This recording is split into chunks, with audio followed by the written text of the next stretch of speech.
Hello class, welcome to Sunil study point. आज हम discuss करने वाले हैं 12 मोस्ट इंपॉर्टेंट जनरल नॉलेज के क्वेश्चंस। तो चलिए क्लास स्टार्ट करते हैं। आज का पहला क्वेश्चन है, कितने शहरों में महाराजा जय सिंह ने जंतर मंतर का निर्माण करवाया? सही आंसर है 5। तो 5 शहरों में महाराजा जय सिंह ने जंतर मंतर का निर्माण करवाया। वो 5 शहर कौन से हैं? दिल्ली, जयपुर, उज्जैन, वाराणसी और मथुरा। क्वेश्चन नंबर 2, स्वतंत्र भारत का प्रथम आम चुनाव कब संपन्न हुआ? सही आंसर है 1951 और 52 के बीच संपन्न हुआ। भारत के पहले मुख्य चुनाव आयुक्त जो नियुक्त किए गए थे उनका नाम है सुकुमार सेन। ये कई बार एग्जाम्स में पूछा जा चुका है, इंपॉर्टेंट क्वेश्चन है आपके लिए। क्वेश्चन नंबर 3, कौन सी नदी गंगा की सहायक नदी है? सही आंसर है गंडक। गंडक नदी जो है वो गंगा की सहायक नदी है जो नेपाल और बिहार में बहती है। व्यास जो है वो सिंधु नदी की सहायक नदी है। तुंगभद्रा कृष्णा नदी की सहायक नदी है। और जो मानस है वो ब्रह्मपुत्र नदी की सहायक नदी है। Question number 4, diesel locomotive work कहाँ पर स्थित है? सही आंसर है वाराणसी। तो डीजल लोकोमोटिव वर्क जो है वो वाराणसी में स्थित है। यहाँ पर रेल के इंजन बनते हैं। क्वेश्चन नंबर 5, कौन सा प्राणी जल में आणविक ऑक्सीजन यानी कि मॉलिक्यूलर ऑक्सीजन छोड़ता है? सही आंसर है फाइटोप्लैंक्टन। ये जीव जो है महासागरों में पाया जाता है और ये एक कोशिकीय जीव है। जब फोटोसिंथेसिस का प्रोसेस होता है तो उसी दौरान ये मॉलिक्यूलर ऑक्सीजन को छोड़ता है, जिससे कि वहाँ के अन्य जीवधारी उसी मॉलिक्यूलर ऑक्सीजन को ग्रहण करके जीवित रहते हैं। क्वेश्चन नंबर 6, रेशम उत्पादन की उत्पत्ति कहाँ हुई है? सही आंसर है चीन। क्वेश्चन नंबर 7, कौन सा रासायनिक ऊर्जा को विद्युत ऊर्जा में बदलता है? सही आंसर है बैटरी। तो बैटरी जो है वो रासायनिक ऊर्जा को विद्युत ऊर्जा में कन्वर्ट करता है। तो अब देखिए, बैटरी आपने देखा होगा, बैटरी मतलब अगर टॉर्च वाली आप बैटरी की बात करें या रिमोट वाली बैटरी की बात करें या फिर जो कार वगैरह में लगती है बड़ी बैटरी उसमें की बात करें, तो जो बड़ी बैटरी होती है उसमें लिक्विड होता है। तो लिक्विड में क्या होते हैं? रासायनिक पदार्थ होते हैं। सबसे ज़्यादा उसमें कंसनट्रेट H2SO4 पाया जाता है, मतलब सल्फ्यूरिक अम्ल सबसे ज़्यादा पाया जाता है उसमें।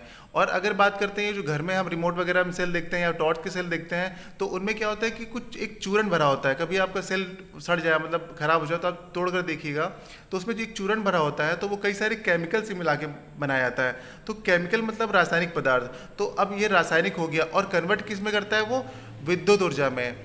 तो इसीलिए बैटरी जो क्या करता है? रासायनिक ऊर्जा को विद्युत ऊर्जा में बदलता है। अब देखिए, मोटर और डायनामो और जनरेटर।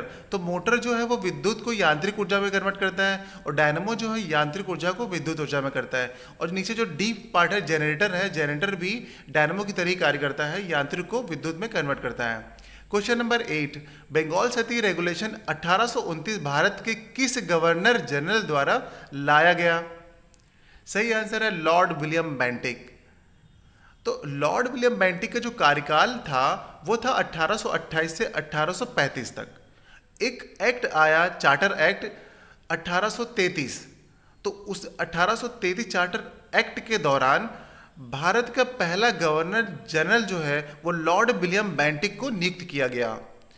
तो उसी दौरान क्या हुआ कि लॉर्ड विलियम बेंटिक ने राजा राम मोहन रॉय की सहायता से बंगाल सती रेगुलेशन जो 1829 है इसको पूरी तरीके से समाप्त किया। और ये किस अधिनियम के तहत हुआ? अधिनियम 17 के तहत हुआ।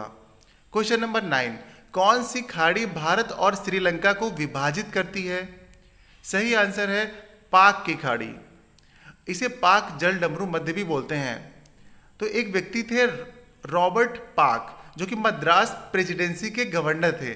उन्हीं के नाम पर इसका नाम पाक की खाड़ी या फिर पाक जलडमरू मध्य रखा गया। इसकी जो चौड़ाई है वो 53 से 80 किलोमीटर की है।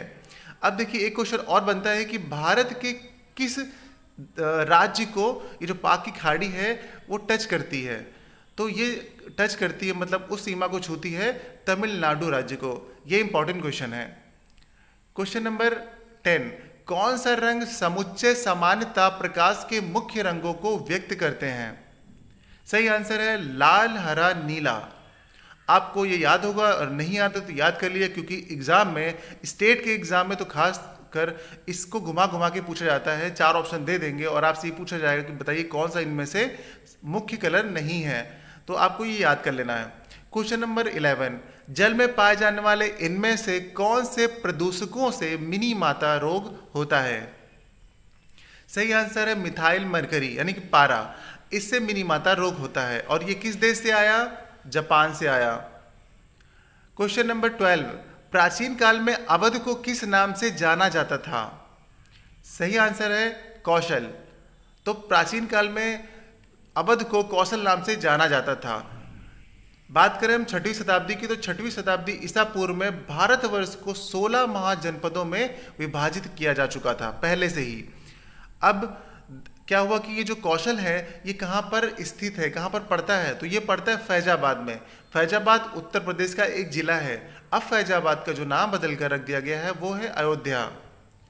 तो क्लास, आपको ये क्वेश्चन कैसे लगे? अगर अच्छे लगे तो मेरे चैनल को लाइक कीजिए और सब्सक्राइब कीजिए कल नए क्वेश्चंस के लिए, और बेल आइकन प्रेस करना बिल्कुल मत भूलिएगा।